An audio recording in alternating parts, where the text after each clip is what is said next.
এসে গেছে আমাদের বুগি বাবু আমাদের বাড়ি। সোনা মামার বাড়ি গেছিল, অনেকদিন পরে এসছে। হ্যালো গাইস করে দাও একটু, বলবি না? ভালো ছেলে গেছে। আর এখানে এসে পড়াশোনা করতে শুরু করে দিয়েছে। আর এর তো একটাই কাজ, ফোন ঘাঁটা। ফোন ঘাঁটতে শুরু করে দিয়েছে। বাবু একটু হ্যালো গাইস করো, করবি না? হ্যালো গাইস বলবি না? হ্যালো গাইস বলিস বার, বলে দে একবার হ্যালো গাইস ভালো করে নেড়ে। কোথায় এসছিস?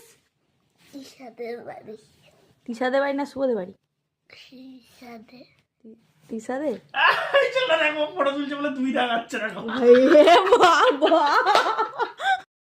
ঘুম থেকে উঠে এখন খাচ্ছে। কি খাচ্ছ বাবা?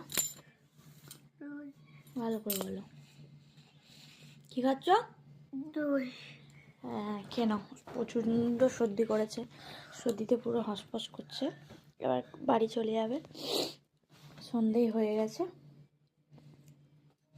টাটা করে দাও, টাটা বুগি, টাটা করে দাও।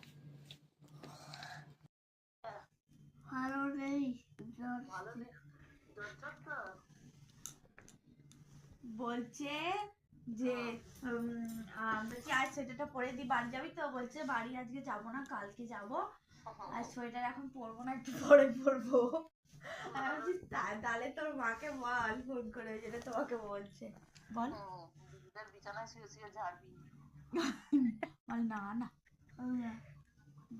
চলে এসো, সন্ধ্যা হয়ে গেছে। দাদু চেঁচাচ্ছে, দাদু বলছে ঠান্ডা লেগে যাবে, জ্বরের সর্দি হয়েছে, এখনো ছেলেটাকে আনেনি। যাবো না। আসবি না? না। আচ্ছা তাহলে আমি চলে যাচ্ছি মামার বাড়ি। হ্যাঁ কালকে যাবো। তুই থাক না দিদি বাড়ি, তাহলে আমি একটু মনিদের বাড়ি ঘুরে আসি। কালকে যাবো। হ্যাঁ রে কালকে আসবি, আমি তাড়াতাড়ি আয়। আসবো না, কালকে চলে এসো। কালকে আসবো। আচ্ছা আচ্ছা কালকে আবার আসবি। হ্যাঁ আজকে চলে যাও, কালকে স্কুল থেকে এসে বিকালে আবার আসবে। হ্যাঁ ঠিক আছে।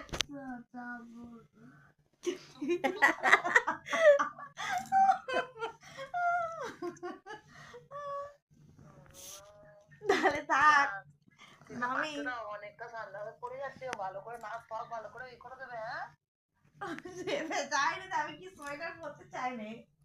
না বাবা সোয়েটার পরে নে, প্রচুর মারবো। বলছে আজকে যাবো না, আমি আজকে থাকবো, আমি কাল যাবো। সোয়েটার ছুঁড়ে ফেলে দিচ্ছে, আমি জানি। সোয়েটার ছুঁড়ে ফেলে দিচ্ছে।